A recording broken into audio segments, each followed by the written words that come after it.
Okay, brilliant lesson. This lesson, going to be looking at this concept again. I've looked at it previously. This time we're going to be looking at what is written in the Talmud, and specifically regarding Rashi's commentary. Is Mashiach human?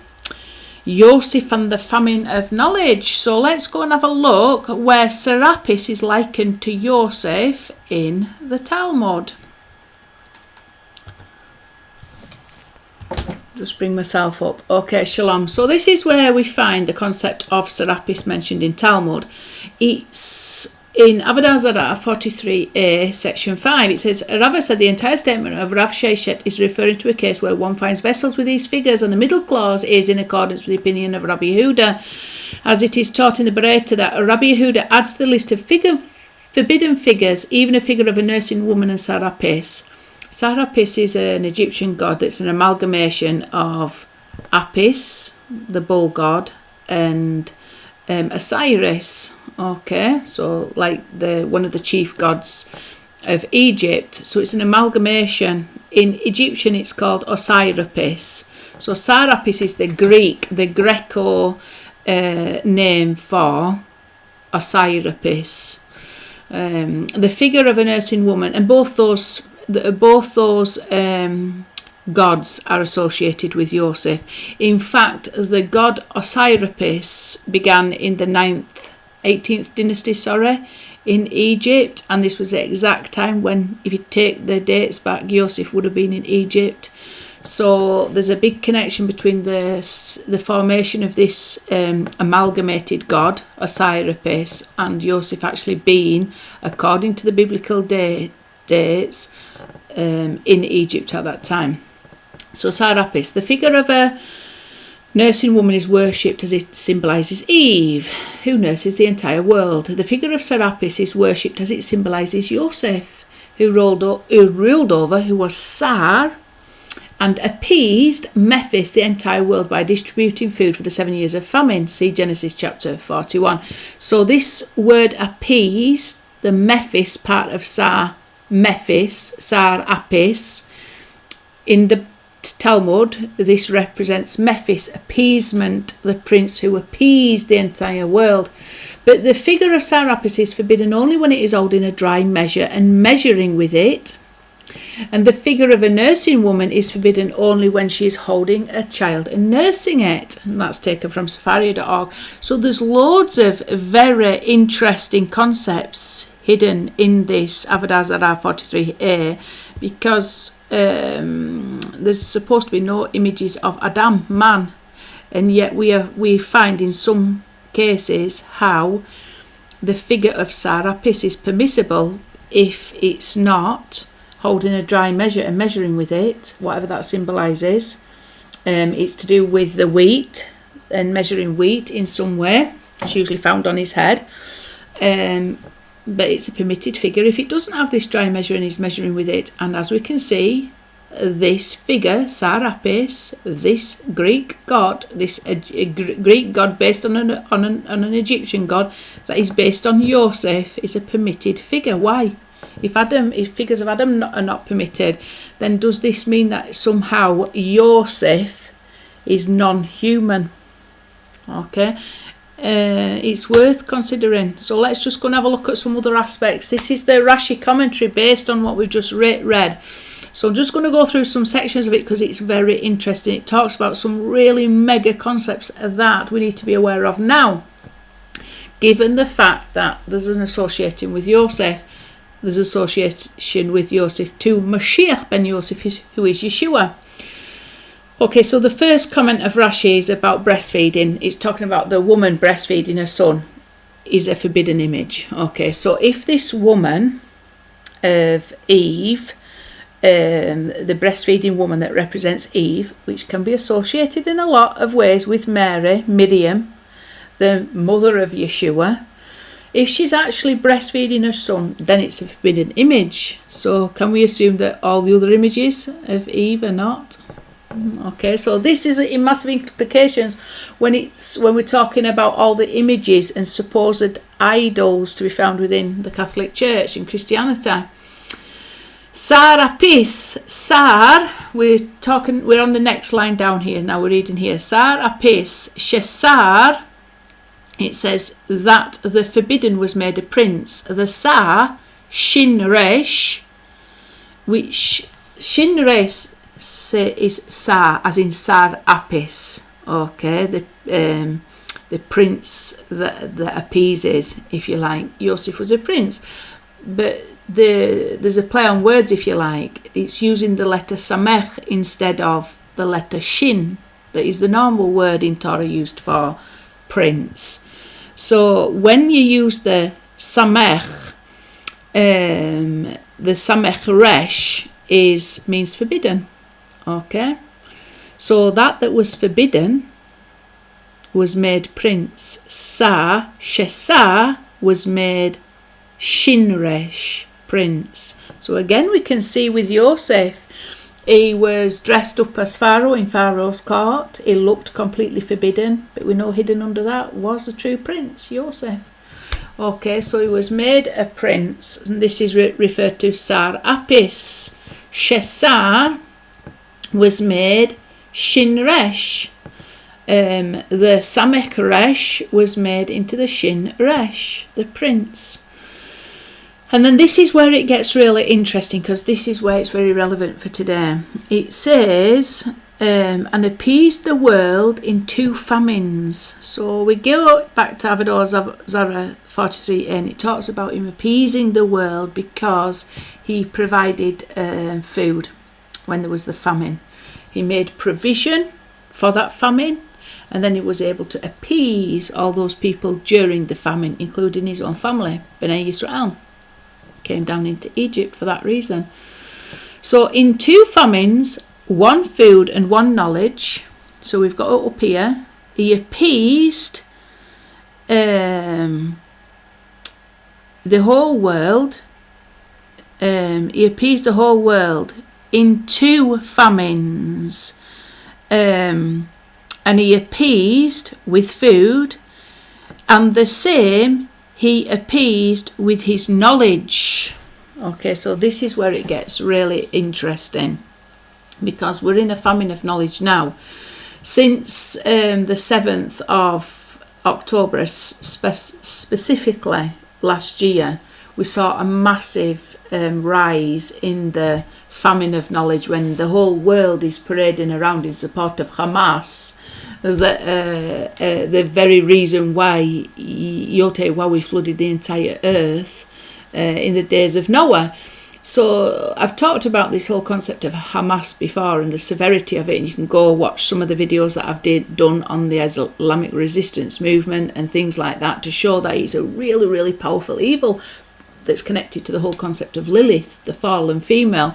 But we've got this problem of lack of knowledge, to the point where people are actually endorsing, if you like, violent terror organisations, because the entire media has been flooded with false knowledge of who Israel is, false knowledge of who Yod-Heh-Wah-Weh is, and false knowledge about evil, promoting evil and condemning the good and the truth, promoting the lie, condemning the truth.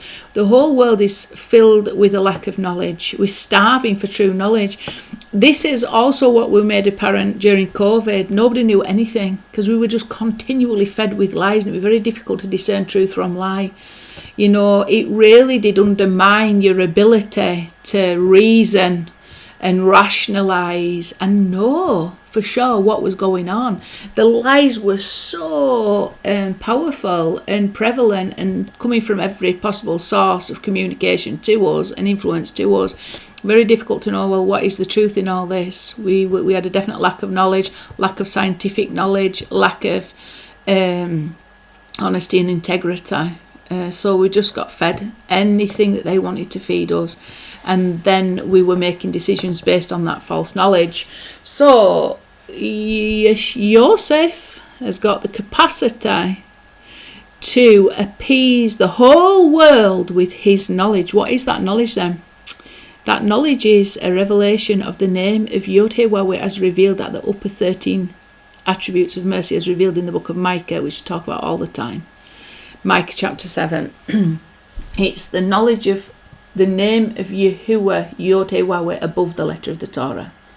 Okay, so this is what we've got to aim for at this time when we lack knowledge, because we've got to bring unity between brothers. We've got to bring unity between Yosef and Yehuda. We've got to bring unity ultimately between the three Abrahamic faiths of Judaism, Christianity and Islam. And this takes a lot of humility. And this humility and this level of forgiveness that we're going to need in order to overlook each other's errors that have been the result of false knowledge. We're going to have we're going to have to be aware and know the name as revealed through Yeshua and the example that Yeshua gave us to live in emulation of that name. We're going to have to know that now, because and also know how Yod-Heh-Wah-Weh has been fulfilling the Torah of Moshe in order to gather in the lost of the house of Israel from the Edomite territories and from the Ishmaelite territories. When we know the degree to which Yod-Heh-Wah-Weh in absolute utter perfection has been fulfilling the Torah of Moshe in order to gather in the lost of the house of Yosef, then we know the absolute, complete echad oneness of Yod-Heh-Wah-Weh. And this knowledge can appease the world in times of tribulation and struggle like what we're going up against now. It's knowing the utter perfection of Yod-Heh-Wah-Weh to fulfill his Torah perfectly in the macrocosmic level of the entire of creation. It's knowing Yod-Heh-Wah-Weh is revealed at that level, the gathering in of the lost of the house of Yosef, and the absolute power and authority and sovereignty and majesty with which he's done that, in great disguise, by the way, just as Yosef was heavily disguised up in the gods of Egypt, i.e. Sar Apis, Osiris and Apis. Yod-Heh-Wah-Weh has done this in a very covert way. He's just dressed up in all the gods of the nations. He's dressed this light in all the gods of the nations in order to go out to the places where people are at, in order to draw them in, to gather them in.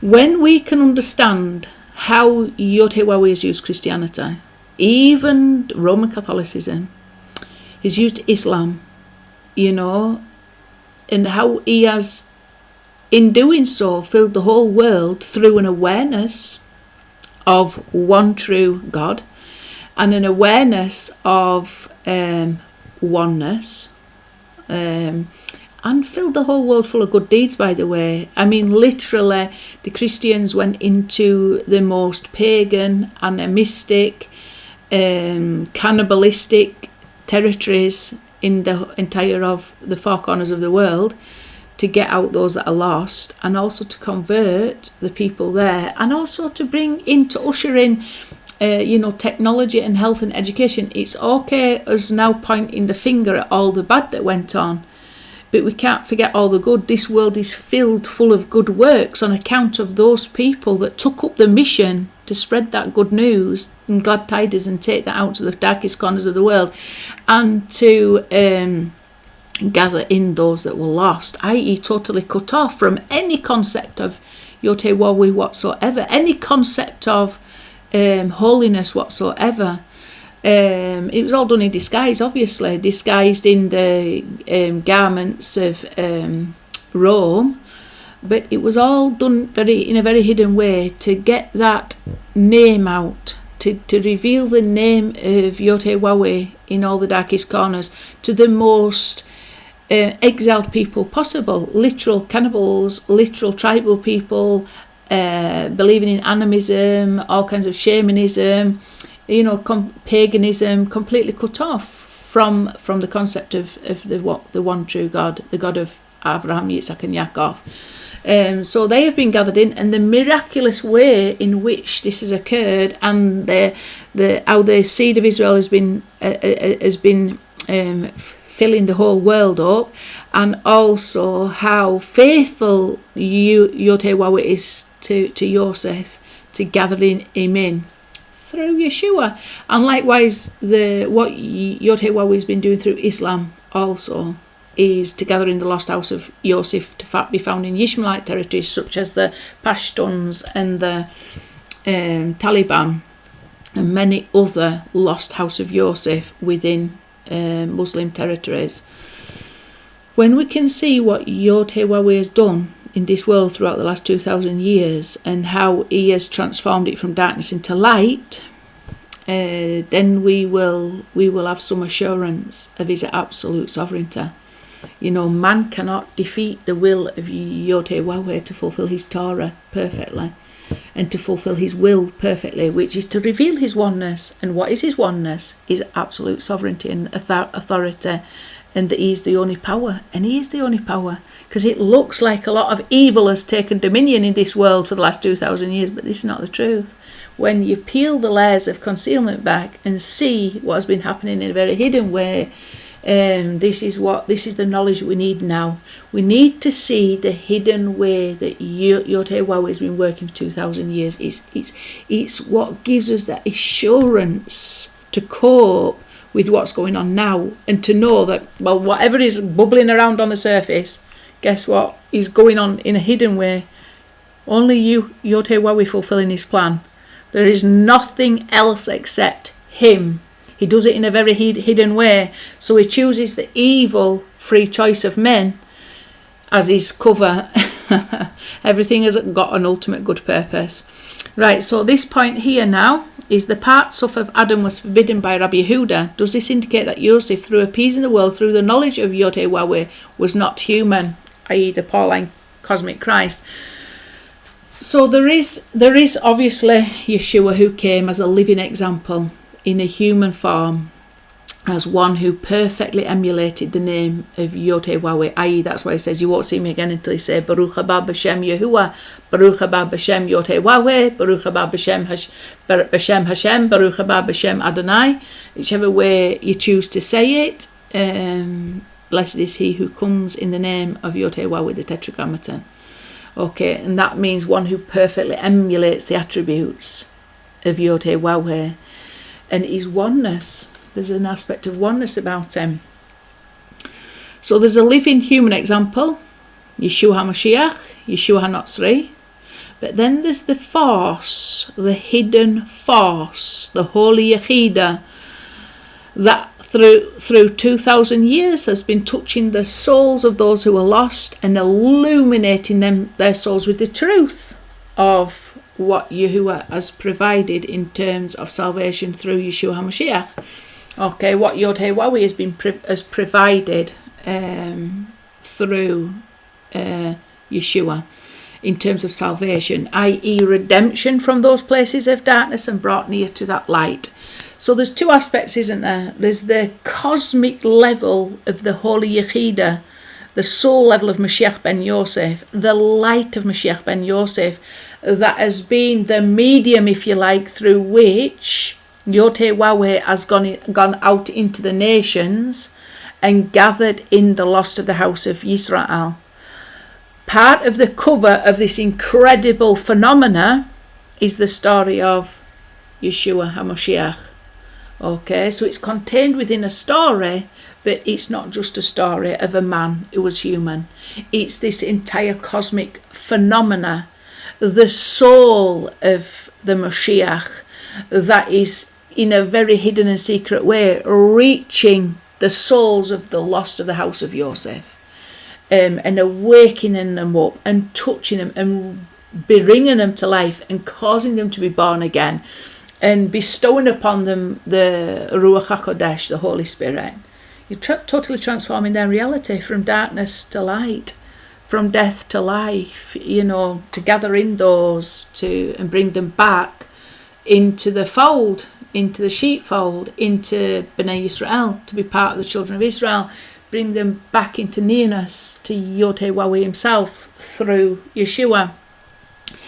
So there's two levels, isn't there? There's the man that was the one who said, okay, so now I will show you how I want you to live like this.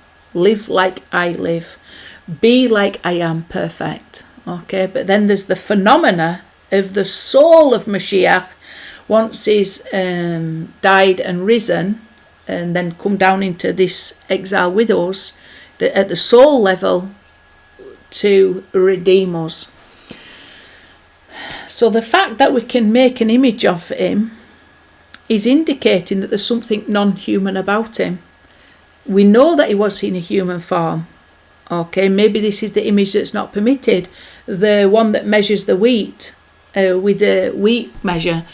Okay, there's an aspect of Mashiach ben Yosef that's human. This would be indicated in the aspect of his images that are not permitted.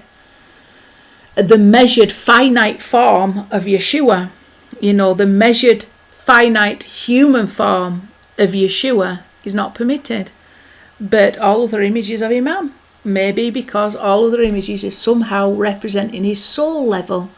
And the Talmud is hinting that there are two aspects to the concept of the Mashiach.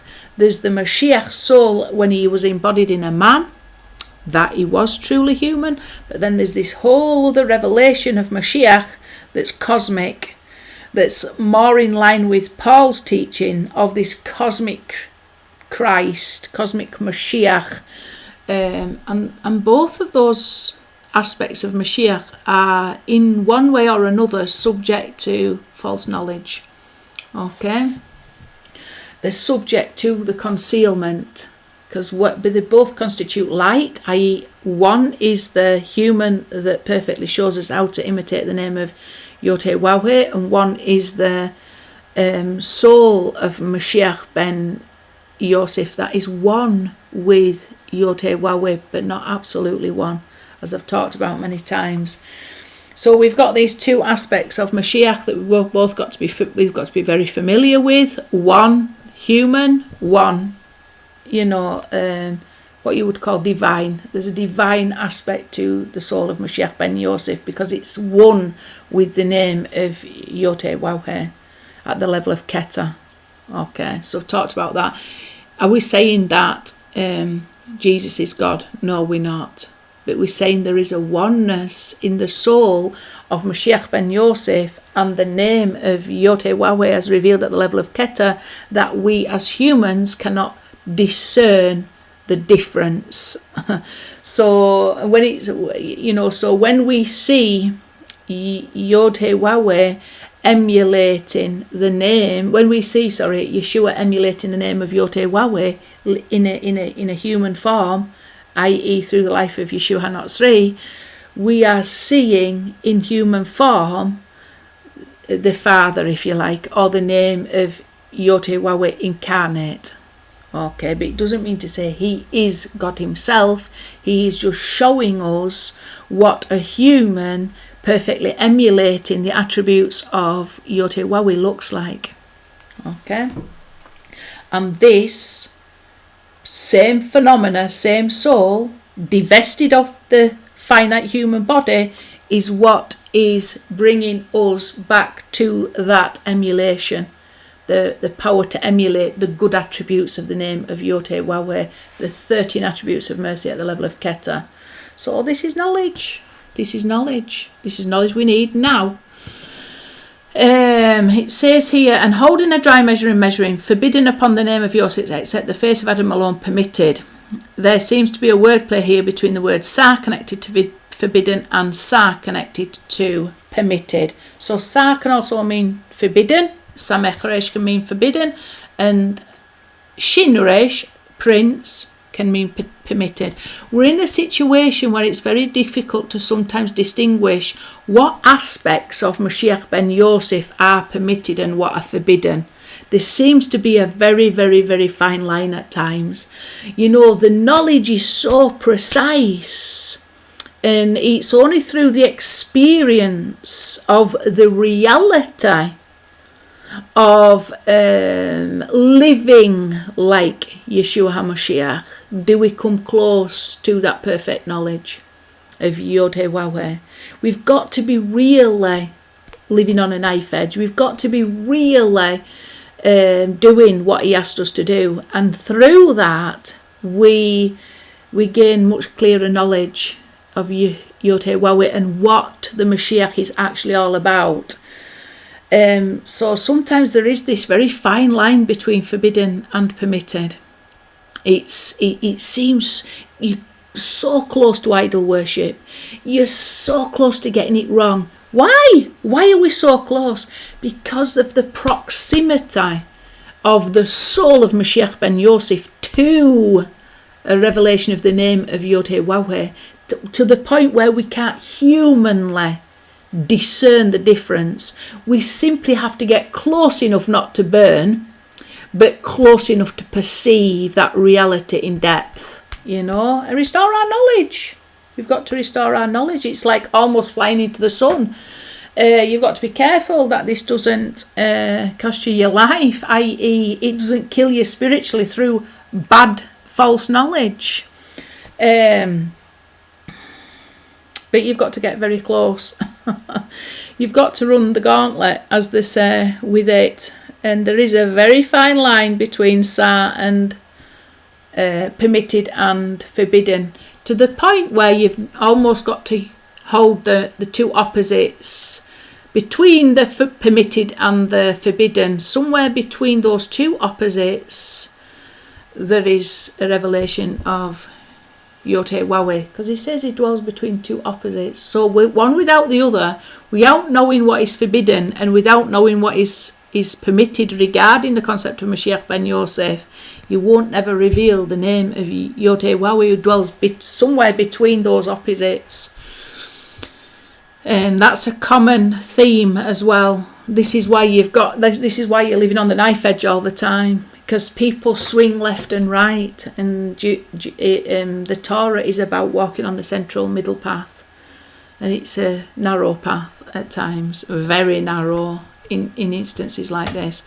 Right, let's go and have a look at this concept of Sar, talked about in Tosafot, that can actually give us a link, this whole concept of Sar Sakina, that gives us a link actually back to Yeshua.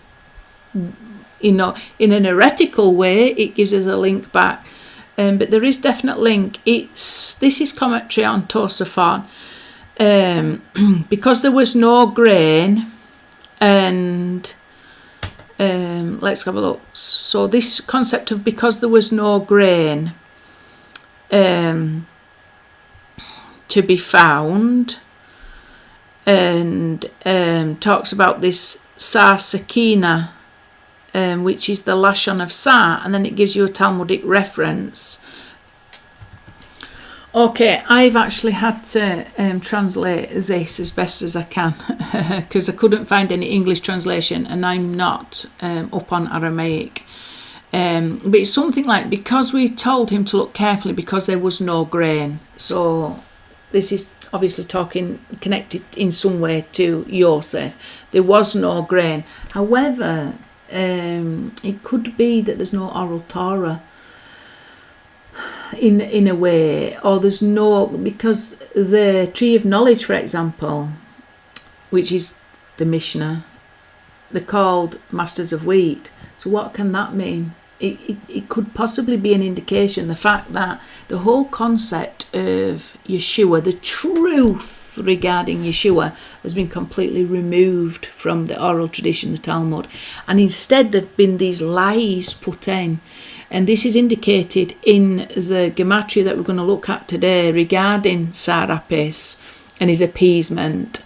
We look at the gematria, and it brings up the gematria of the chief baker. The chief baker was the master of the wheat, bakers are masters of the wheat, that intentionally put in teaching to the bread containing stones, stumbling blocks, lies. And that's why we've got rooted into the Torah the chief baker dying and being hung, whereas the chief cupbearer, which represents the secret teachings like the Zohar, from the Zohar, etc., they contain flies in the wine, like the cupbearer was held in prison because there was flies in the wine, apparently, according to the sages. This can be symbolic of just the flies are naturally drawn to wine. Fruit flies are naturally drawn to wine. There's no intention to draw those flies to the wine, but they are, and so flies can end up in the wine, i.e. just the very nature of the secret inner teachings of the Torah, which are associated with wine. So got the same gematria. Sod is 70, yain is 70, wine. They've got a natural draw of flies, if you like, to get into the wine, to cause it to be turn sour or whatever, but there's no intention. The Kabbalistic teachings, the secret inner dimension of the Torah, those original writings I'm talking about, not the adopted concepts, they've got, because they're secret and hidden, there's a natural tendency to draw flies, i.e. errors, with that. That ability to receive from the Ruach HaKodesh, from the Holy Spirit, these teachings, these secret inner teachings of the Torah, there's just a natural draw of flies into the wine. Okay, whereas the Mishnah, there's an intention, it would appear there's an intention to distort the facts, change names. There's an intention to change names. There's an intention to put stumbling stones. There's an intention to change dates. It would appear. There's an intention to infer certain people are certain, like, for example, the whole concept of Yeshu, the disciple of Yoshua ben Prakia, being Yeshua. There's an intention to put stones in there that would cause a stumbling, for you to not be able to perceive the truth regarding the concept of Mashiach ben Yosef.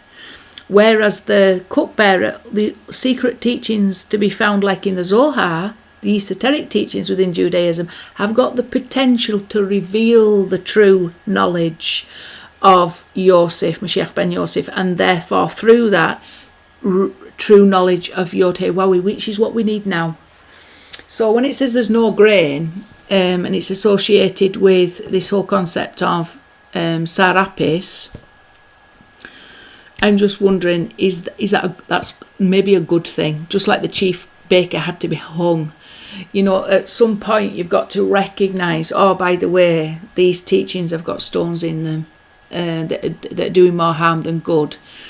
And get rid of that and rely on the teachings that, okay, so there may be some flies in there, but, you know, the cupbearer at least remembered Yosef. He at least remembered Yosef and revealed it, the concept of Yosef and what happened in the prison, what he experienced regarding Yosef, to Pharaoh, who was then able to raise him up to be the Sar that he was, the Sar Apis that he was.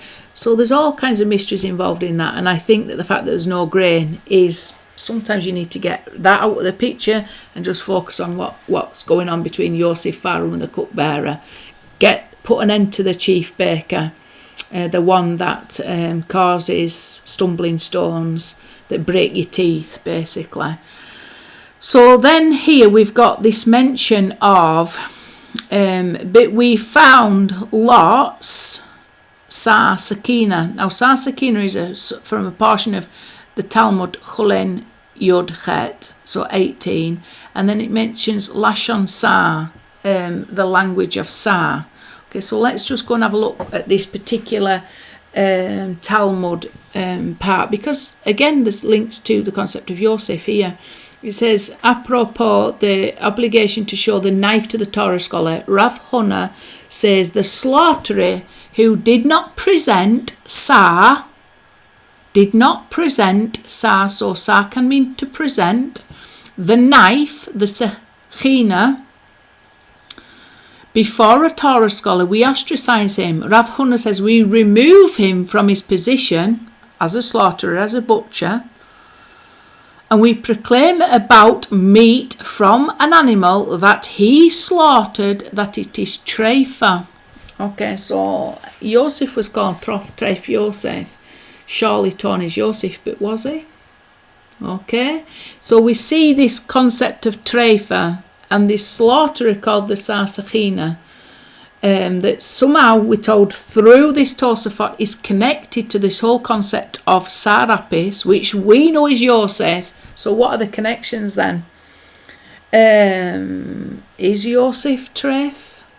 Is he torn or isn't he? Again, we've got, is he the Sar or is he the Sar with a shin?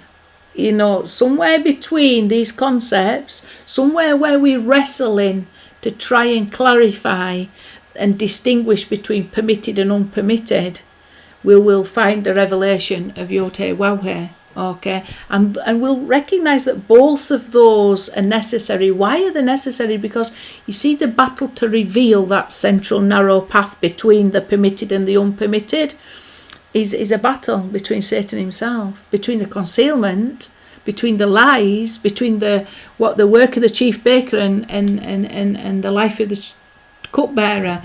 You know, there's a battle that we need to go on. We need to use all our resources that we've been endowed with, all the light of the Torah, all the revelation that we've received through Ruach HaKodesh, through the soul of Mashiach ben Yosef. We're going to need everything we've got to define that narrow path of truth that reveals his name. In truth, full true knowledge of Yotei Wawhe. So we need this battle, because this battle is what draws out of us that hidden power that we've got to discern and to reveal the name of Yotei Wawhe in truth. Okay, so again we've got these opposite situations. Is it permitted or not? Okay, and then just another connection. I can't remember how this connection came about, but this is another part of Talmud that's talking about this village of Sekanya. So it's the same words as here. We know there's this link between Lashon Sar Sakina. But the name here, Sakina, which is knife, is connected to this concept of this village called Sechanya. Why? Because it's exactly the same letters. Samech, Chaf, Nun, Yod, Aleph. And up here it's Samech, Chaf, Yod, Nun, Aleph. So the Yod and the Nun are slightly changed round. And it says here, a Baraita relates an incident illustrating this point. There was an incident involving Ben Dama, son of Rabbi Ishmael's sister, in which a snake bit him, and Nachash bit him. So this is connected also possibly to the complaining about the bread from heaven in the Torah, which is this week's Torah portion, by the way, Chukat. And so he's bitten by a serpent. He's looking for a remedy for that serpent. A snake which bit him, and following the attack, Yaakov of the village of Sekanya, who was a heretic. This is additional. It's not written, but it's additional commentary. A disciple of Yeshua HaNazarene, the Notzri, Yeshua HaNotzri, came to treat him, but Rabbi Ishmael did not let him do so. And Ben Dama said to him, Rabbi Ishmael, my brother, let him treat me, and I will be healed by him. Being healed by the serpent, the Nachash. Here we go, the Nachash. But Ben Dama did not manage to complete the statement before his soul departed from his body and he died. So we've got this incredible situation where you've got a connection between a person being bitten by a serpent and somebody that's considered a heretic having the potential to treat him, but one rabbi not permitting him to do so. And then before we've got chance to hear why this person is permitted to heal, again we've got the word permitted, haven't we? Let's have a look what that word is here.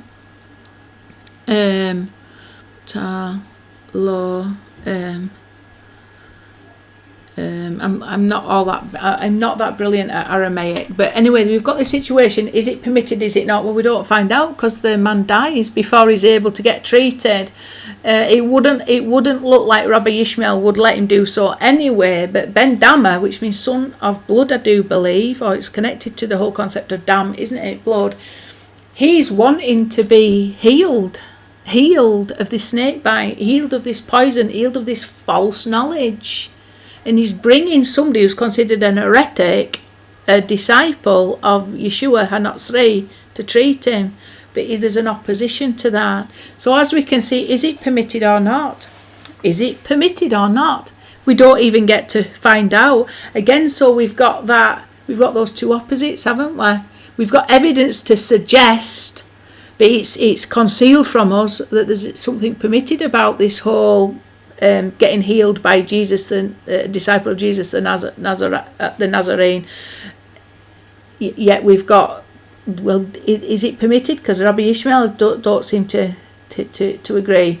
So again, we've got these two opposites: the Sar and the Samech Resh, not permitted, and the Shin Resh, the Sar, the true prince, permitted. So we have got this controversy. We have got these two opposites, and we've got to have to reveal that middle path of truth that dwells between two opposites. Let's go and have a look at some gematria that might help us to do that. There's some brilliant gematria in this, by the way. I hope you stay for the end. And we get to some really big topics that show us the whole, what Torah is ultimately all about. It's all about loving your neighbour as yourself. Okay, so there are indications from this gematria, not on this page, but the next page, some powerful concepts. We've got to start to draw it all together now. We need this knowledge that Yosef reveals, and wrestling with the controversy of Yosef. Is he permitted? Is he not permitted? And distinguishing the aspects of him that's permitted. Maybe the aspects of him is permitted when he's in human form and not relevant when it comes to the cosmic soul level of Mashiach ben Yosef, and vice versa. We've got to keep making the correct distinctions. Okay, and to believe one thing about him in a human form and to believe the same thing about him in his cosmic form might not be true either, because we're talking about two different aspects to Mashiach ben Yosef, and we have got to be able to discern when a human in a finite capacity is emulating the name of Yod-Heh-Waw-Heh, and the impact that has, because Yod-Heh-Waw-Heh is faithful to his name, and he emulates our faithfulness to his name in an infinite capacity. And once we're talking about the infinite capacity of Yod-Heh-Waw-Heh, and then the soul level of Mashiach ben Yosef that is one with that name, we've got to be able to make the distinction between finite and infinite, between human and divine, and make sure we're not confusing the two concepts or the two revelations of Mashiach, one in human form as an emulator of his name, and one in cosmic form or soul form, which is one with the name of Yod-Heh-Waw-Heh. We got to get to a stage where those two revelations come together as one in the life of Mashiach ben David.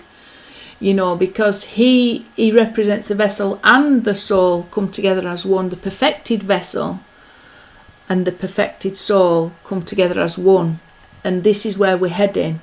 Okay? But when we're talking about Mashiach ben Yosef, the body and the soul are separate to a certain degree.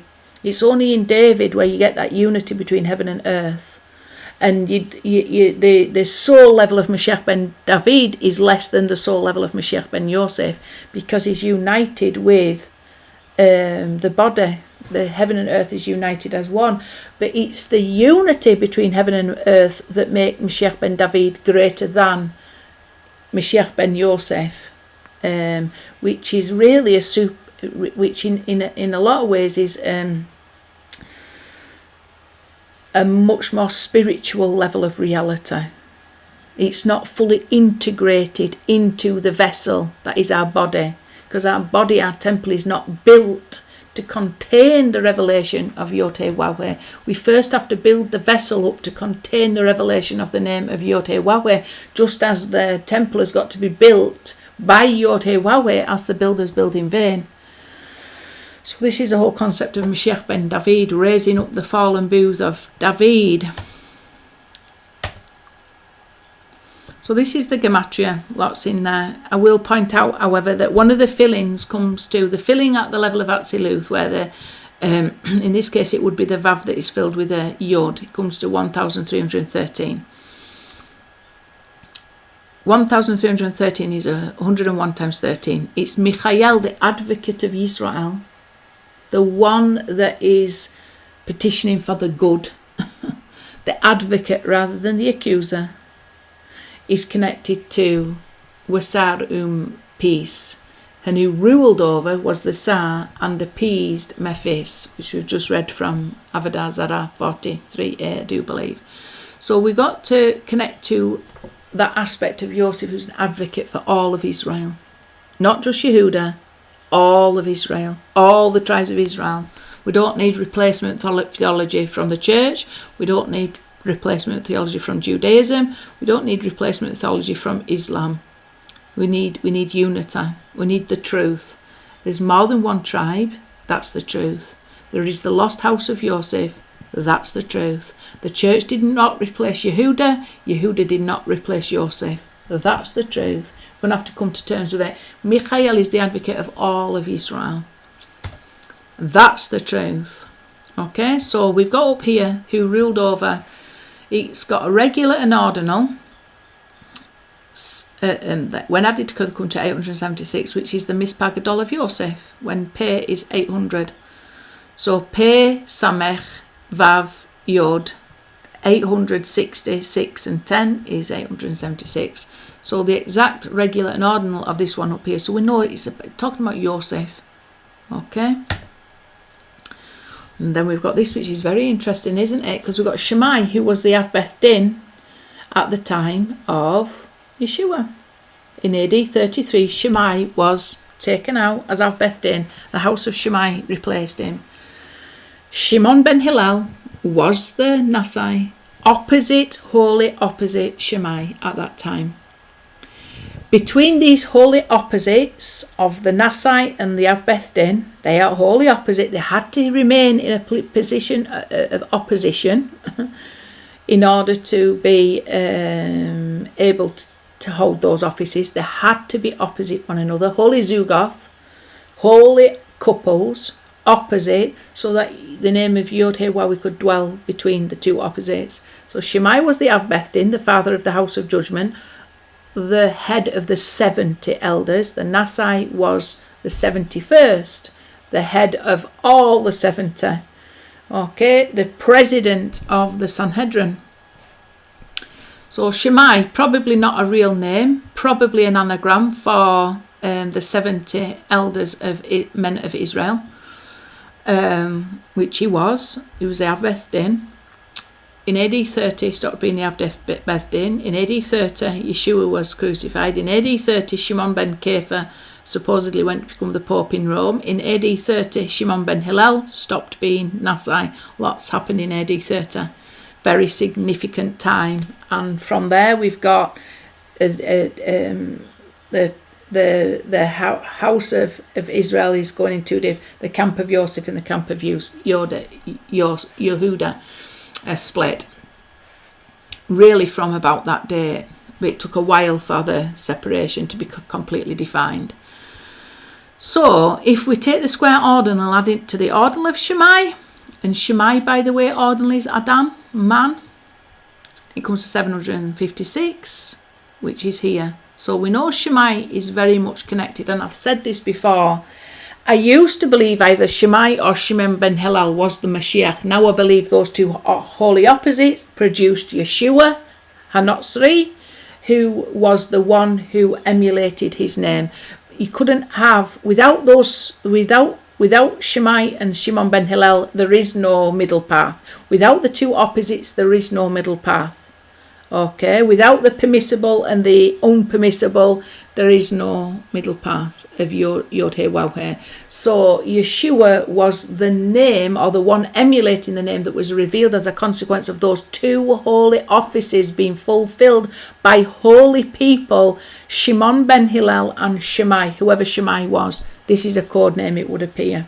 His name's been erased. Shimon ben Hillel's name's been erased. They had the Yamach Shemo Zikro. Yeshua's name's been erased.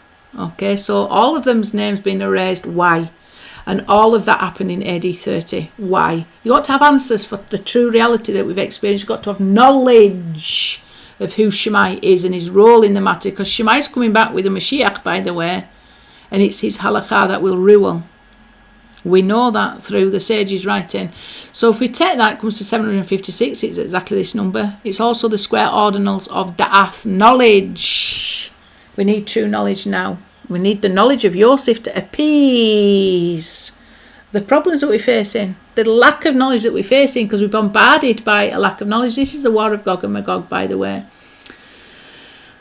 The last war is a war of our minds. We need the mind of Yod-Heh-Waw-Heh, which is the Torah, revealed in the Torah. We need the Mashiach that is revealed in the mind of Yod-Heh-Waw-Heh, which is the Mashiach that is revealed in the Torah of Yod-Heh-Waw-Heh, which is the Mashiach that is revealed in the Torah of Yod-Heh-Waw-Heh. Well, go see what Yod-Heh-Waw-Heh has been doing to fulfill the Torah of Moshe and gathering the lost house of Yosef, and then you will see the mind of Yod-Heh-Waw-Heh.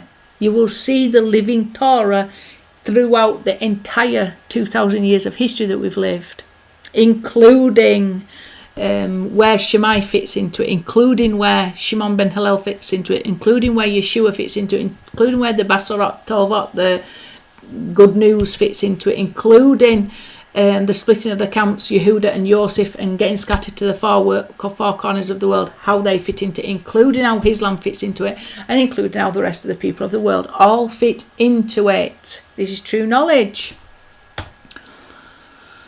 And Enoch walked with God, and he was no longer, for God had taken him. So we know there is a connection between the concept of Mashiach ben Yosef and Enoch, who is supposedly Metatron. There's a definite connection between the concept of Metatron. There's a lot of false knowledge regarding the concept of Metatron. There's a lot of false knowledge regarding the concept of Yosef. Some of it's permissible, some of it's not permissible. You've got to wrestle with that concept also. If you want to defeat Satan, if you want to clarify the Torah, the true Torah, it's been given to us in a place of vipers, snakes and scorpions. You're going to have to draw on all your resources, your inner resources, your inner determination to sanctify the name of Yod-Heh-Waw-Heh and have nothing else beside him before us. No other gods, only him. And if we can't see that the entire of 2,000 years of history is all about Yod-Heh-Waw-Heh fulfilling his Torah, then we've got something other there instead. And if we aren't zealous to remove that otherness from before us, we'll be just trapped and settled for it. Okay? We've got to be so zealous for his name that we can't bear to see anything in this world or anything that we're able to perceive other than Yod-Heh-Waw-Heh. If there's anything else that we can perceive other than him, are we truly zealous for his name? Because he's either all or nothing. We've got to make a decision. He is either what he says he is, there's nothing beside him, or not. He's either the oneness or not. He's either what he says he is in the Torah, the ultimate power and authority, or not. So we've got to clarify that. We've got to wrestle with that otherness, those snakes, the falseness, the lies, the snakes, the scorpions and the vipers, snakes, vipers and scorpions, in order to reveal the absolute authority of Yod-Heh-Waw-Heh. Okay, the absolute authority and absolute sovereignty and absolute oneness and absolute majesty of Yod-Heh-Waw-Heh. Nothing else beside that. Evil is not independent. It's just a part of his perfect plan. And behold, it has plucked an olive leaf in its mouth. So this is the dove that plucked the olive leaf. And we're told that olive leaf is Mashiach ben David. And this word again, tarof, means torn. We've thought about the torn meat. You know, is it permissible or is it not permissible? Is Yosef torn or is he not? He proved to be not torn. Okay. Both of these are really important numbers. That 191 is the ordinal of all the names in the Talmud, Sanhedrin 98, I think, Menachem, Shiloh, Yinon and Hanina. These are the 4 names of the Mashiach. The ordinals of those come to 191. Okay. If we times that by 4, I think it comes to 764, which is the regular and the ordinal of Yimach Shemo Zikro. The one who had his name erased, he is the Mashiach. Those 4 names in the Talmud spell out Mashiach. Menachem, Shiloh, Yinon, Hanina. They spell out the initial letters of Mashiach. The initial letters of those 4 names spell Mashiach. And that comes to an ordinal of 191, exactly the same as here. So we know that this is talking about Mashiach. But 191 times 4 is 764, I do believe. And this is the regular and the ordinal of Yimach Shemo Zikro, which I do believe is 643. Just let me think. Okay, so I've just brought this up here. Yimach Shemo Zikro is 764, which is 4 times 191. May his name be raised in his memory. 643 plus 121 is 764. The initial letters spell Yeshu, the curse of Yeshu.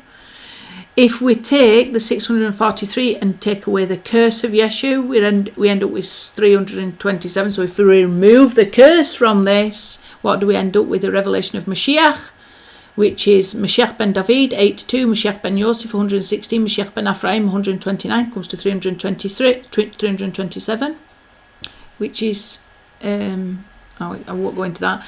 Emeth, by the way, truth, we're looking to reveal the truth. The square ordinal of truth is 2 times 327. And we've also got this cipher that's in every mezuzah scroll. The mezuzah scroll is a revelation of the Mashiach, where the name Yod-Heh-Wah-Weh Eloheinu, Yod-Heh-Wah-Weh in ciphered form. So the Yod becomes a Chaf, the He becomes a Vav, the Vav becomes a Zayin, the He becomes a Vav. So we've got this strange ciphered name written in every single mezuzah scroll, which is taken from the Shema. Shema Yisrael, Yod-Heh-Wah-Weh Eloheinu, Yod-Heh-Wah-Weh, and then there would be Echad. So this has got an ordinal of 114 and a regular of 213. So together they come to 327. It's all connected in the most perfect way. Torah is perfect. The Gematria is perfect. It reveals perfectly the concept of Mashiach if we seek and find. Okay, so that's very interesting. So let's go back. So we can see this 191 times 4 is this number here, 764.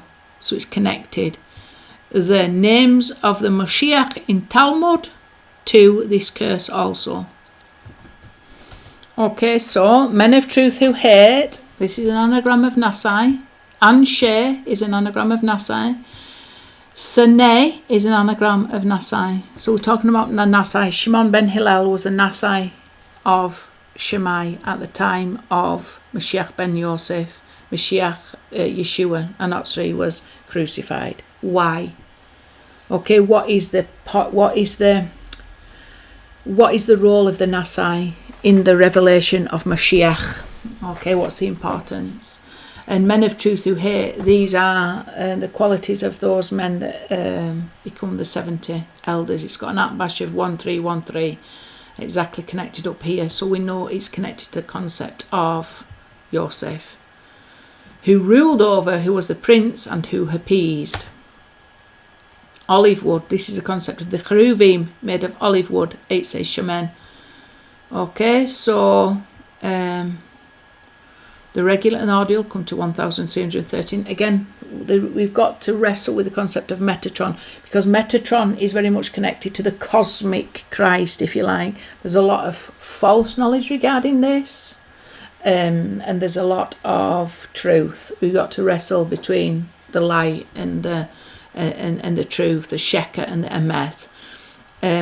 Just as Metatron was previously human, So Yeshua was a human that became more than human, if you like. He became, he was elevated up to the perfect level of Adam's soul before, that never fell.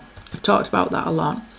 Resurrection from the dead. So we have got to resurrect Yosef, if you like, or the concept of Mashiach ben Yosef from the dead. He's in a very diminished place. He needs, the whole concept of the Mashiach needs resurrection from the dead. It means we need to reveal the truth from the concealment that is according to the Zohar, the concealment is the burial place of the Mashiach. We've got to resurrect the Mashiach from the dead, literally from the tomb in which he's been buried. We've got to bring him to life. We've got to bring the concept of Mashiach to life. We've got to resurrect the concept of Mashiach within us. We've got to raise ourselves up to be emulators of the name of Yod-Heh-Wah-Weh. And then in our finite capacity, Yod-Heh-Wah-Weh will be faithful in his infinite capacity to the ones who emulate his name. And everything in creation will go exactly as it's meant to be. And it will reveal the oneness of Yod-Heh-Wah-Weh rather than conceal it. So these are times that we're on the verge of entering into. So these and the fate of all men will be visited upon them. So the regular and ordinary lot comes to 1313. This is Korach's rebellion. He rebelled because he didn't want leaders. He didn't want to be subject to just, leaders, but there was a time where the Bnei Israel needed to be shepherded. However, there'll come a time where Korach's rebellion, there was very much a future prophecy in his rebellion, because he saw that we're all, a kingdom of priests and things like that. So there is a time where we've got to all be raised up, and there's not going to be we're not going to rely on intermediaries to do it all for us, like Moshe do it all for us, or Yeshua do it all for us. We've got to start to do it all for ourselves. We've got to see our own potential and recognise and manifest that potential through thought, word and deed. Our potential to emulate his name has got to be awakened within us. Our potential to emulate his name and be faithful to his name and be faithful to reveal that name and be zealous for that name to the point where we're able to defeat everything that's not a revelation of him. So there's something of Korach's rebellion that was prophetic for the future. And this is why Shemuel was a descendant of Korach, and why it's connected even to the fact that incense was used by Korach and also by Moshe to still the plague. Because in the future Beis Hamikdash, there won't be animal offerings like in the previous ones, but there will still be frankincense offered, i.e. on the mincha offerings, the flour offerings, they will contain frankincense and olive oil. So there was something of the future. This is indicating something of the messianic future to be found within the old Korach episode. We should get to a stage when we're fully matured, where we do rebel against the concept of the intermediary. It should simply be we're at the level of Moshiach, and there's Yod-Heh-Wah-Weh, and that is it, nothing else beside. There's no intermediaries. There's us being our true self, and Yahuwah being his true self, and there being a symbiotic relationship between that is the perfection of all creation. It helps everything move as it should move and turn as it should turn, and the shefa from above to below to flow as it should. The chief baker, Sar Apis. So he's got the title of Sar too, chief, prince, baker. So we have got these people that are the masters of wheat that have put stones in the bread intentionally. What is the wheat? That's the oral Torah. There's teachings in the oral Torah that are specifically and intentionally designed to confuse and to conceal the concept of Mashiach. Okay, that's just a fact. But it's Torah that be so. So what can we do about it? It can't be any other way, because the Torah is eternal and the Torah is a revelation of his name. We have to have these stones because they're the very things that strengthen us to become what we're destined to become, raised up to the level of Mashiach, so that we are just like living Torah scrolls, living words. We are in his name. We are represented on earth in finite capacity, one who has the power to emulate his name. Okay? And it's wrestling with all these. It's knowing the place of the chief baker and distinguishing between the chief baker, interpreting their dreams properly, to be able to make an accurate, to interpret the dream properly, and to deal with the chief baker appropriately, and the influence of the chief baker, so it's not puffing us up and cracking our teeth when we should be living at the level of Mashiach, emulators of his name. This is going to slow you down. The teachings of the cupbearer, okay, it's not perfect, but it's ultimately going to help raise you up to be that, to know Yahuwah, to know Yod-Heh-Wah enough to emulate him in truth.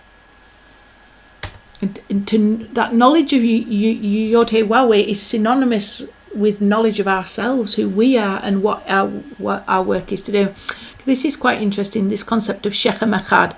So we've got 373 and the Mispah Gadol 933 added together, 1306, which is connected to the fillings out of this Sar Apis. So all four fillings out at the different worlds, the world of Asiyah, the world of Yetzirah, the world of Bria, and the world of emanation, come to 5,224, which is 4 times 1,306. So an average of 1,306. Exactly the same as Chief Baker, regular and Mispah Gadol, regular and ordinal. And like I say, it's the regular and Mispah Gadol of one portion. Shechem Echad is the one portion given to Yosef extra. Shechem Echad. It's also written, and I've done this loads, it's written in the prophecy regarding the pure language, so that we will all be in one accord. That word, one accord, is also Shechem Echad. I will show you this because it's so important. So we've got this here connected to Yosef. One, Shechem is where Yosef's buried.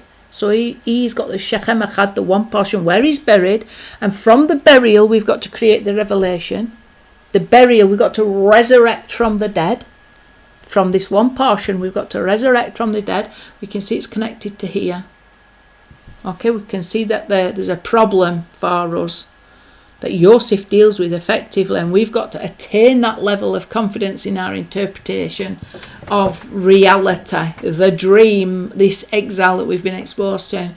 We've got to interpret reality. We've got to interpret reality correctly and see each person's player in that reality, which is ultimately a microcosmic fulfillment of the Torah of Moshe. Let's go and have a look at this Shechem Echad. Okay, so hopefully you're not cutting anything off, but there's 2 instances where we get this Shechem Echad, one portion. One over here, moreover, I have given to thee one portion above thy brethren. This is talking to Yosef, which I took out of the hand of the Amorite with my sword and with my bow. And then you've got also Shechem Echad in Zephaniah. So, for then I will turn to the people a pure language, that they may all call upon the name of Yod-Heh-Wah to serve him with one consent, Shechem Echad.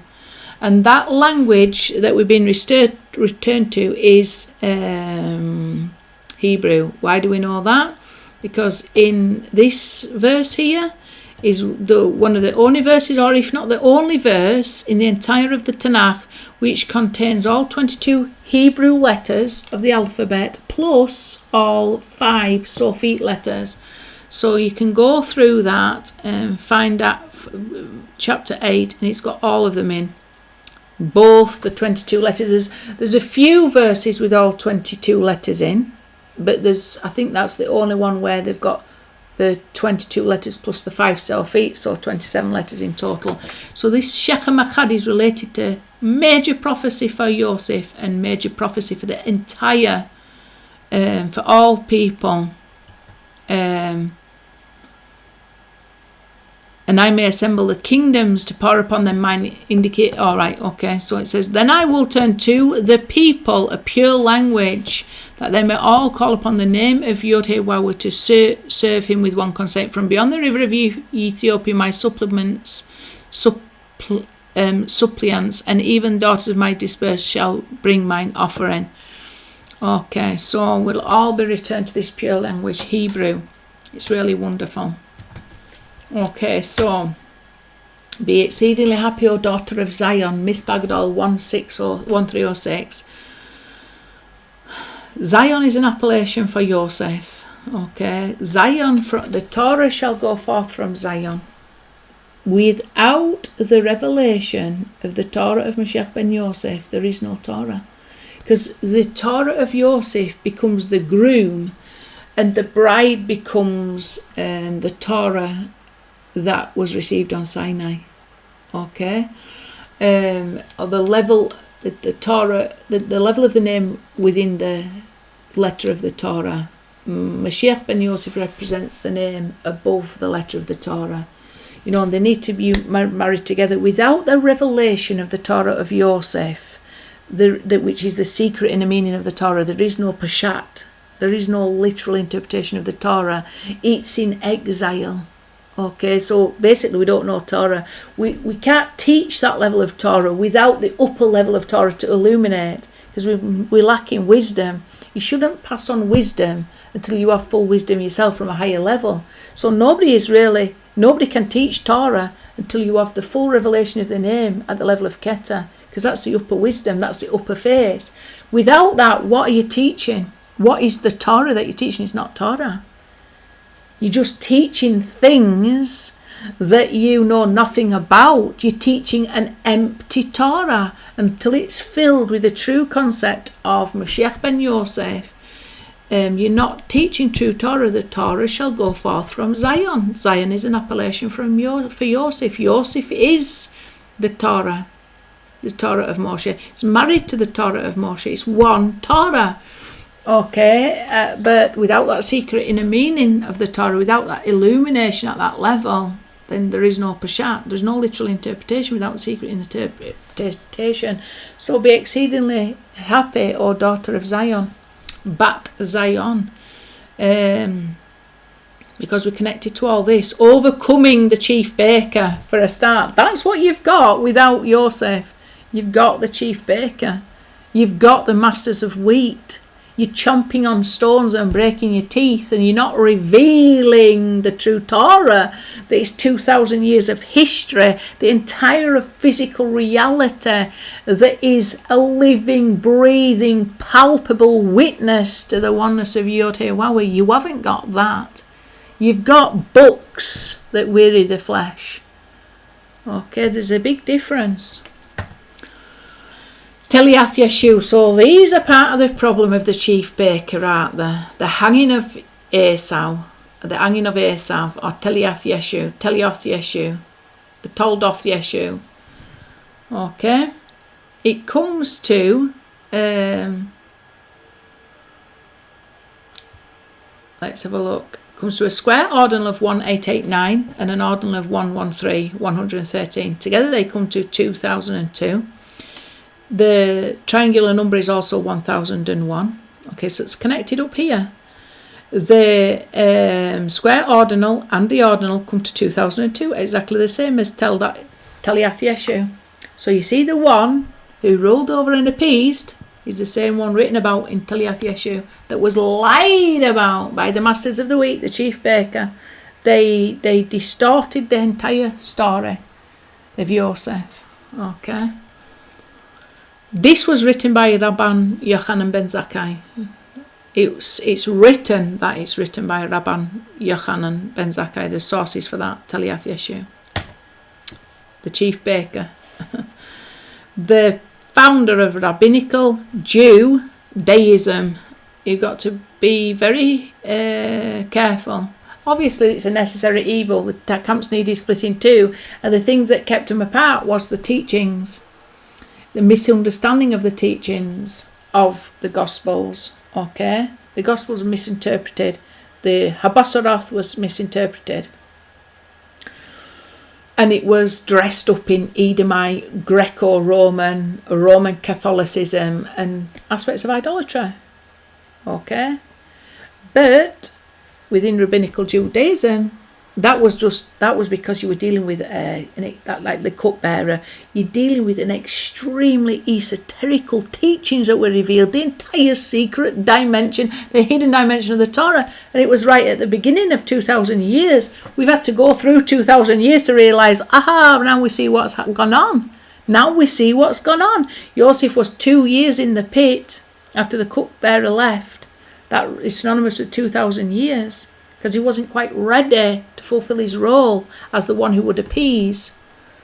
Okay. And he also had to correct his own faith. He had a lack of faith in the name of Yahuwah. But after the event, once we can see the 2,000 years of it, once the history's passed us by, we're in a place of hindsight. Just like Moshe in the rock, we can look by and say, oh, right, okay, we get it now. You passed us by, and what do we get? You see what we get when we Moshe in the rock? What is it that we get that passes by the 13 attributes? The sages say that anthropomorphic image of Yod-Heh-Wah that passed Moshe by, where he called out the 13 attributes of mercy, that is the essence of Yod-Heh-Wah, was really a man that perfectly emulated those 13 attributes of mercy. Who's that then? Yosef. Yeshua.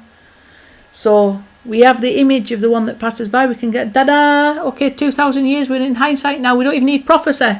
It's really before our eyes. And we just need, all we need to know now is the Ruach HaKodesh to fill in all the gaps. Pieces of jigsaw puzzle all sort of fitting together rapidly. And it's wonderful. It's wonderful because of the time we're living in now. The privilege of this time that we're living in now to reveal all these wonderful truths and for all those jigsaw pieces of the puzzle to go together. So we've got Taliath Yeshu, which is the chief baker, and then we've got the Gospels, which is the cupbearer. Okay, the true Basara is going to overpower this Taliath Yeshu, just as Yosef was able to put the chief baker in his right place. Then the cupbearer forgot about him until he couldn't forget about him anymore, till the crisis of the famine of knowledge, by the way. They weren't worried about food. Pharaoh was not worried about food. Why was Pharaoh? He wasn't worried about food. Do you know what Pharaoh was worried about? You see, the cows represented the goddess, either Isis, most likely. She's got cow ears, or Hathor, I think it is, it's the feminine aspect of wisdom, the feminine aspect of divine Egyptian wisdom. These were their gods. Wisdom was the gods of Egypt. Wisdom and understanding. So that he's thinking skinny cows eating up the big fat juicy cows that are the goddesses of our wisdom. The gods of Egypt are our wisdom, are our cows. The divine feminine gods of understanding. The wheat was Osiris. It represented masculine divinity, wisdom. Okay, the Pharaoh was thinking, why are the skinny cows, why are the scrawny wisdom eating and gobbling all our juicy fat wisdom that kept Egypt in a state of prosperity? What's going to happen when our wisdom's gone? What we're going to become? And this is the knowledge that's before us today. This is the world we live in today, when all that wonderful knowledge that brought humanity to the place where it reached this day, suddenly gobbled up by all these pro-Palestinian Hamas supporters, beating down the universities against its opposition, buying up the media outlets to fill the whole world for its own propaganda and lies, the kingdom of Rome using its mouth to lie perpetually, to distort, to create dramas out of nothing, just basically lie, fill the whole full of false knowledge. This knowledge that we now have, this supposed knowledge where we've got to start supporting Hamas, a terrorist organisation, and demonise Israel, that's trying to rid the world of this violence. That if anybody had, if these terrorists came into your Glastonbury, your music festival, and did this to your children and kidnapped your children, you would be out in the streets supporting these animals that did this. Yet you are. Why? Because the Jews. Is that good enough? No, it's the deepest, darkest level of hypocrisy and propaganda and darkness and rubbish knowledge. Crap, scrawny, disgusting knowledge that's gobbled up every ounce of sanity that brought humanity to where we are today. We're supposed to be civilized, and we've ended up. This is where we've ended up. Pharaoh was worried. People don't seem to be worried. They're just going along with this. So what's the remedy for it? Yosef's the remedy for it. The true Torah is the remedy for it. It's the only remedy that we've got. The true Gospels, the true Habasoroth is the remedy for it. And this is the true knowledge that should be revealing just the absolute hypocrisy that we're facing at this time, with all the false knowledge that we're constantly bombarded with. And everybody's going around with this. And everybody's supporting it. And everybody's hijacking your minds to try and get you to conform to this stupidity. Like I say, even Pharaoh was worried. He saw a resolution to this problem. Yosef was the resolution to this problem. Yosef is the resolution to this problem that is before us now. Not Yehuda. Not the Torah that we have got that is descended from the chief baker. That's going to break your teeth. We need Yosef now. We need the revelation that comes with Yosef. We need the revelation of the name of Yod-Heh-Waw-Heh, as is been out in the four corners of the old earth, gathering in the lost house of Yosef. We need that knowledge now to defeat this scrawny, beat up, withered wheat and withered cows that are fast gobbling up everything humanity has been building up for the last 2,000 years. We need Yosef now. We need him from his prison where he's been falsely kept through false accusations. And then we've got this. This is connected to this whole Taliath Yeshu, which is a lie. It's a complete lie. It's a fabricated. It's a fabricated story woven into the Talmud by the chief baker to deceive, and it just needs, just as it says there, the hanging of Yeshu or the hanging of Esav. The chief baker is the one that needs hanging. Like Haman produced the gallows that Haman hung on. You see, the one who produced the lies about the Gospels, the lies about the story of Mashiach ben Yosef, Ramban Yochanan ben Zakkai, we're told he is. They've got to hang. You've got to see the teachings that are woven into the Talmud as the lies that they are. The chief baker, and the Torah tells us how we are to deal with the chief baker. He's got to be hung on the gallows. He made to hang Yeshua on, the Yosef on, or however you want to look into that. So this here, Taliath Yeshu, the only opposite of that is free speech. Open my mouth. Pitchon peh, open my mouth. This is the power of advocacy. This goes back to up here, Michael. So Michael is the advocate of Yisrael, the guardian angel of Yisrael, not Yehuda, not Yosef, the entire of Israel, and none of your replacement theologies.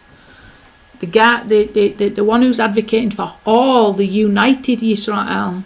And that's why we've got to open our mouth and start to advocate for that. See, because the story of Taliath Yeshu is going to create a division always between Yosef and Yehuda.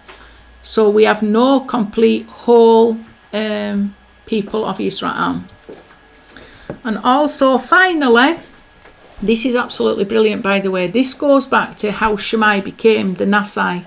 And this is also illustrating why we need two holy opposites to be different. Because Menachem agreed with Hillel.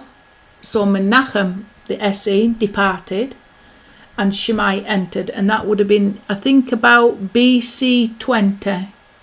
BC 20, Shammai came in as the Av Beth Din, opposite Hillel. Hillel died in AD 10, and when he died, Shimon ben Hillel, his son, took over. So then the last 20 years from AD 20, so AD 10 to AD 30 was Shammai and Shimon ben Hillel. However, as we can see here, when we understand this, it's part of the true Besaroth. It's the Besaroth represent a revelation of the name of Yod-Heh-Wah-Heh. The true Gospels, the true Besaroth, the true glad tidings are to show us how we are to emulate the name of Yod-Heh-Wah-Heh through the life of Yeshua. Okay? And that was revealed through Shammai and Shimon ben Hillel. And that union came about because Menachem agreed with Hillel, so there was no longer two holy opposites. They were on the same side. And because of that, Menachem had to go. They agreed on shmikering the animal on a festival day. Okay, I've talked about this before. They needed to be opposite each other in order to draw down a revelation of Yod-Heh-Wah-Heh. They would call the Holy Zugoth. So Menachem had to go. And he says he went with 80 pairs of servants and things like that, 80 pairs of disciples, dressed in silk or something along those lines. Shammai came in. Whoever Shammai is, we don't know because his name has been altered. Shammai came in. And as you can see here, there's the letters Chaf, Vav, and that sort of means, it means something. It's gone out of my mind at the moment, but that's the letter 26. The number 26, and the number 26 is Yod-Heh-Wah-Heh. So in order for there to be a revelation, there has to be two holy opposites. There was Shammai and there was Shimon ben Hillel. That revealed the one who could emulate the name of Yod-Heh-Wah-Heh. It was Yeshua HaMashiach. Okay. We can see that is connected to Habasaroth, the Gospels. And also is wholly opposite this Taliath Yeshu. There was no holy opposite. They just conspired. The Sanhedrin was established again at Yavna, but they were all in collusion. They were all. I've forgotten the word now. I'm getting tired. They were in bed with one another. They were in bed with Rome. There were no holy opposites. This is a problem. This is what enabled them to lie to the degree that they lied. And there's no name revealed in rabbinical Judaism. There's no name pronounced either. There's problems with it because there's no holy opposites. It's just,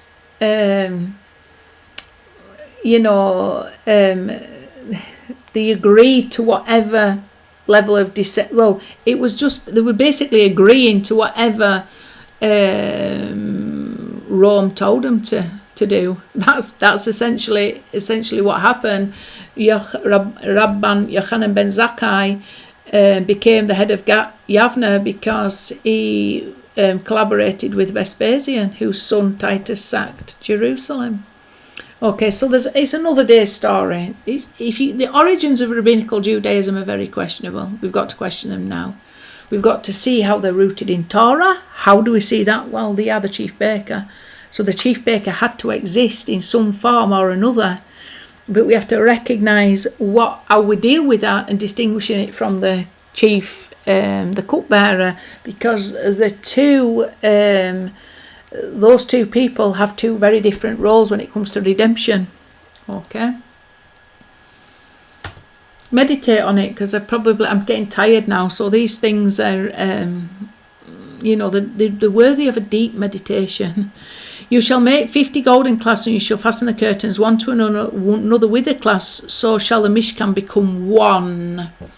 And that's what we're wanting to do, don't we? We want to raise up the fallen booth of David. the house of God, the house of Elohim for all nations, the house of prayer for all peoples. 1313. This is where we're going, and it's going to come through the Yosef, essentially. It comes through Yosef, and it comes through, and when we see this, it's the equivalent of resurrection of the dead, and it's all wonderful. I'm going to leave it at that for today because I feel like I've gone on enough. There were another couple of slides. I'm not going to get to that. I might have to put another video out. But this is really important stuff for now, because we're living in this time where this knowledge, there's a famine of this knowledge. We need to restore our knowledge. It's all about restoring our knowledge. We ate from the tree of the knowledge of good and evil. There's a consequence of that. There's a work to do because of that. The work to do is to reveal Yod-Heh-Wah-Weh, reveal true knowledge of Yod-Heh-Wah-Weh, and that true knowledge of Yod-Heh-Wah-Weh is revealed through the concept of Mashiach ben Yosef. Okay, and with that I will say Shalom.